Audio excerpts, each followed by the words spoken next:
Hello दोस्तों, कैसे हैं आप सब। स्वागत है आप सभी का कॉमिक वर्ल्ड चैनल पर। तो चलिए दोस्तों, शुरू करते हैं राज कॉमिक्स में भोकाल सीरीज़ की अगली कॉमिक्स दिव्य चरण। इसके पहले की जितनी भी भोकाल की कॉमिक्स हैं आपको भोकाल की प्लेलिस्ट में मिल जाएंगी।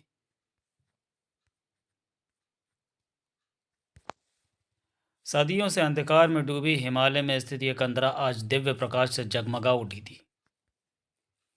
वर्षों से योगी पूज्य चरण के मंत्रोच्चारण को मुन सुनती आई कंदरा की दीवारों को आज सुनाई दी थी वह दिव्य वाणी। हम तुम्हारे कठोर तप से प्रसन्न हुए वत्स। आपके दर्शन पाकर मैं धन्य हो गया भगवान। आपके चरण स्पर्श करने के लिए ही मैंने तप करके आपको प्रसन्न किया।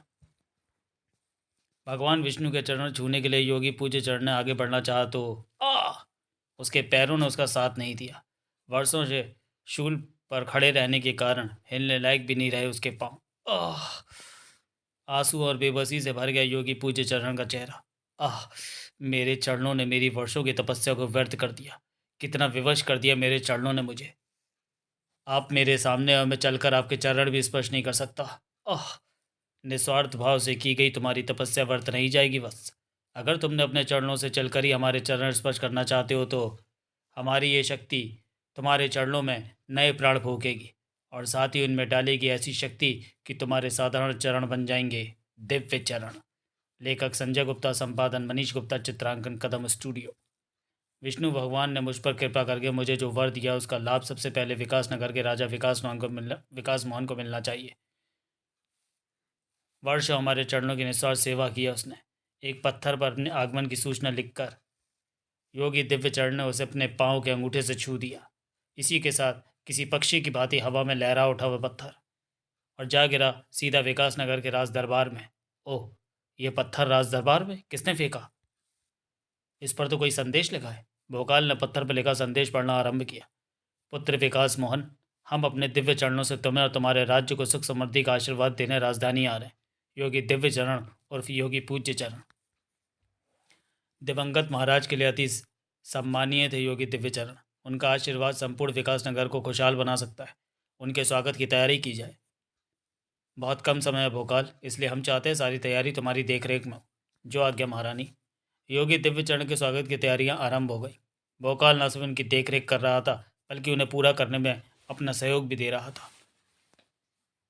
कांच मिश्रित इस कूड़े को उठाने में सफाई कर्मचारियों को काफ़ी परिश्रम और प्रयास करना पड़ता। इस कूड़े को राजधानी से बाहर फेंकने में मुझे ज़्यादा देर नहीं लगेगी। हर काम को जल्दी से जल्दी निपटाने में जुटा भोकाल क्या जानता था कि स्वागत की उस तैयारी में उसके विरुद्ध एक षड्यंत्र को सफल करने की तैयारी चल रही है। प्रबंध मंत्री, सहायक से तुम सीधा 10 जागीरों के स्वामी बन सकते हो। 5 लाख स्वर्ण मुद्राएं, 1000 घोड़े, 20 हाथी और 100 अति सुंदर व कोमलांगी दासियों का उपहार यह पा सकते हो। कैसे? कांच से भरे जिस कूड़े को भोकाल अभी अभी फेंक कर गया उसे एक नया रूप देकर। मैं समझा नहीं तुम्हारी बात। मैं समझाता हूँ। एक ऐसे षड्यंत्र का ताना बाना तेजी से बुना जा रहा था जो विकास नगर में एक जलजला लाने वाला था।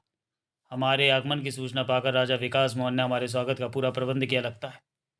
हमारे रास्ते में फूलों का स्वागत पथ बिछाया गया है, परंतु हमारे स्वागत राह में ये सूखे वृक्ष कैसे? इन्हें तो हरा भरा रहना चाहिए। दिव्य चरण के चरणों का स्पर्श पाते ही वर्षों से सूखे वृक्ष लहला उठे। मुरझाए फूल फिर से खिल उठे। इन पुष्पों की भांति ही फलना फूलना चाहिए विकास नगर की भूमि का कण कण। अपने दिव्य चरणों में चमत्कार करते फूलों के स्वागत पथ तक आ पहुंचे थे योगी दिव्य चरण। परंतु जैसे ही वो उस स्वागत पथ पर कुछ कदम आगे चले, खच खच आह! वातावरण पर पहले योगी दिव्य चरण की दर्दनाक चीख और फिर क्रोध अपना अधिकार जमाता चला गया। स्वागत पथ के नीचे सारी राह नुकीले कांचों से भरी हुई है जिन्होंने हमारे दिव्य चरणों को घायल कर दिया, रक्त रंजित कर डाला उन चरणों को जिसमें दिव्य शक्ति भरी है। राजा विकास मोहन की लापरवाही का इससे बड़ा और कोई प्रमाण नहीं हो सकता और हमारे प्रति ये लापरवाही दिखाकर उसने हमारा घोर अपमान किया है। इसका दंड उसे मिलेगा और यह दंड राजा विकास मोहन को ही नहीं, उसके संपूर्ण राज्य को भोगना होगा। क्रोध से भभकते योगी दिव्यचरण ने एक झटके से अपने पाँव का नाखून उखाड़ लिया और उसे ज़मीन पर पटक दिया। हमारी योजना सफल हो गई। हमारी तर्जनी उंगली का ये नाखून विकास नगर के बच्चे बच्चे को हमारे दिव्य चरणों के प्रकोप से अवगत कराया देगा। विकास नगर वासियों पर एक मुसीबत टूटने वाली थी और वे उससे पूरी तरह बेखबर थे। पुष्पमालाएं तैयार रखो, परम योगी के दिव्य चरण किसी भी समय यहाँ पहुँच सकते हैं। अरे, ये दिव्य ध्वनि कैसी? एकाएक वहाँ गूंजी उस तीव्र ध्वनि ने वार्तालाप रोक दिया और ध्वनि के कारण न सोख दी सांसें। Boom boom. ओ नहीं, हे ईश्वर, यह कैसी प्रलय है? जो धरा की छाती को फाड़ती हुई हमारी तरफ बढ़ रही है। आवाज़ के साथ उसकी गति भी तीव्र है। हटो उसकी राह से, वरना हम सब मारे जाएंगे। बूम! उफ! ओ! आ! सही समय पर तितर बितर हो गई भीड़, नहीं तो जमीन की तरह कईयों के शरीर को भी चीर कर गुजर जाती वह प्रलय। बूम! ओ! कईयों के शरीर को वैसे ही ढा दिया होता उसने, जैसे सामने आए इस महल की जर्द दीवारों को ढा दिया था। बूम! कर कर! आतंक फैल गया चारों तरफ। हमारी योजना इतना घातक रूप धारण कर लेगी ये तो हम भी नहीं जानते थे। अब विकास नगर का अंत निश्चित है। जिधर भी वह प्रलय मुड़ जाती थी उधर जीवन बचाने के लिए भगदड़ मच जाती। लेकिन वह कहाँ भागे, जिसके पास ना तो भागने के लिए पाँव है और ना जिसे जीवन का मूल्य बताओ। मेरा बच्चा! उस रात में मेरा बच्चा छूट गया है। भूम भूम! कोई उस प्रलय से मेरे बच्चे को बचाओ। एक माँ की पुकार ने कईयों का हृदय तो कपा डाला था, लेकिन उस पुकार पर बच्चे को बचाने में कोई आगे नहीं बढ़ा, क्योंकि हर एक को अपने प्राण प्यारे थे। लेकिन फिर भी वह प्रलय रथ और बच्चे तक पहुंचने से पहले ही रुकी, और उसे रोकने वाला तो वह जिसे विकास नगर की चींटी के प्राण भी प्यारे थे, महाबली भोकाल। हे ईश्वर, महाबली भोकाल की रक्षा कर। अपने बच्चे के प्राण के लिए चिंतित वह माँ अगर प्रार्थना ना भी करती तो भी कोई अंतर नहीं पड़ने वाला था, क्योंकि जो औरों को बचाने के लिए अपने प्राणों की बाजी लगा देते हैं, ईश्वर सदा उनकी रक्षा ही नहीं करते, वरन उन्हें विजयी भी करते हैं। कड़ाकुम! अपने रक्षक की सभी जय जयकार कर उठे, महाबली भोकाल की जय।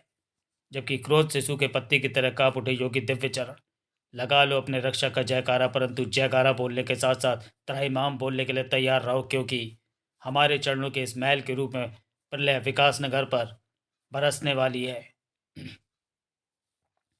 जिससे न तुम स्वयं बच पाओगे न तुम्हें बचा पाएगा तुम्हारा महाबली। उफ! ये एकाएक आकाश से क्या बरसने लगा। ओह, लगता है एक और विपत्ति हम पर टूट पड़ी है। भागो, अपने अपने घरों में घुसकर बचो इस विपत्ति से, भागो। सभी अपनी अपनी जान बच लेकर भागे। लेकिन वह कैसे भागता है जिसने विकास नगर पर आने वाली हर विपत्ति का डटकर सामना करने का वचन लिया हुआ था। उफ! विचित्र सी काली मिट्टी के ये गोले पता नहीं कहाँ से आकर नगर पर बरस रहे हैं। इन्हें रोकना होगा प्रहारा की किरणों से, संपूर्ण नगर पर एक सुरक्षा छत बनाकर। ओ ये क्या, ये गोले तो प्रहारा की शक्ति को भेद रहे हैं और फिर संपूर्ण नगर पर बरस रहे हैं।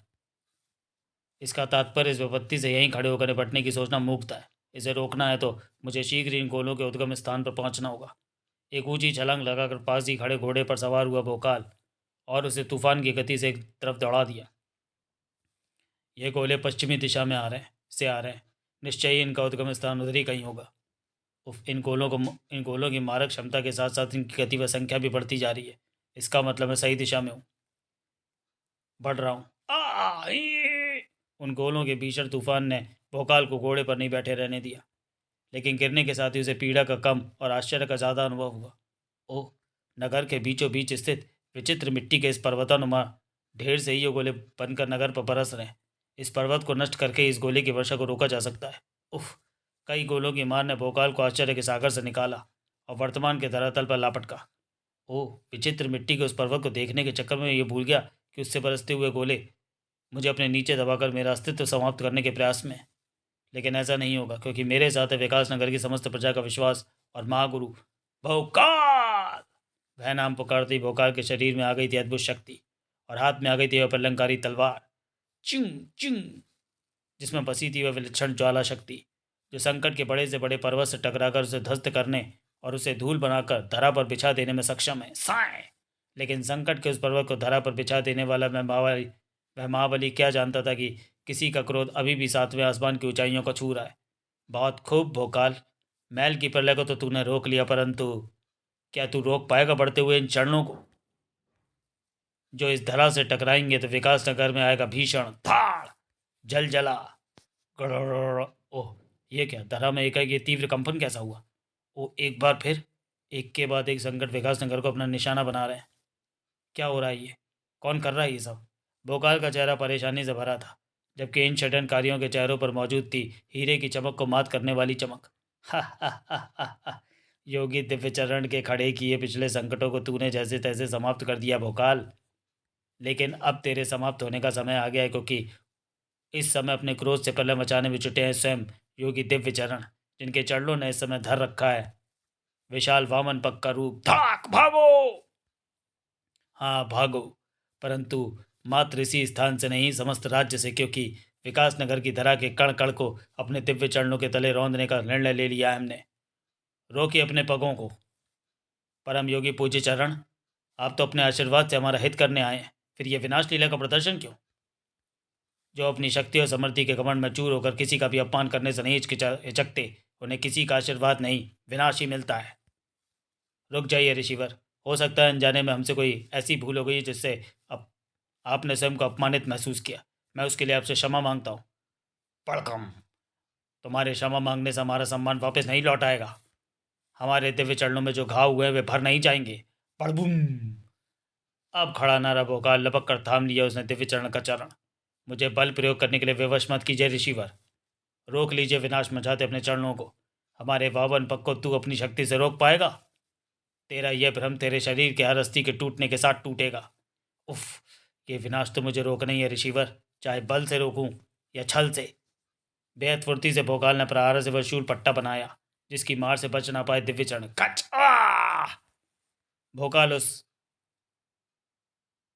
भोकाल की उस मार ने दिव्य चरण के क्रोध को और अधिक भड़का दिया।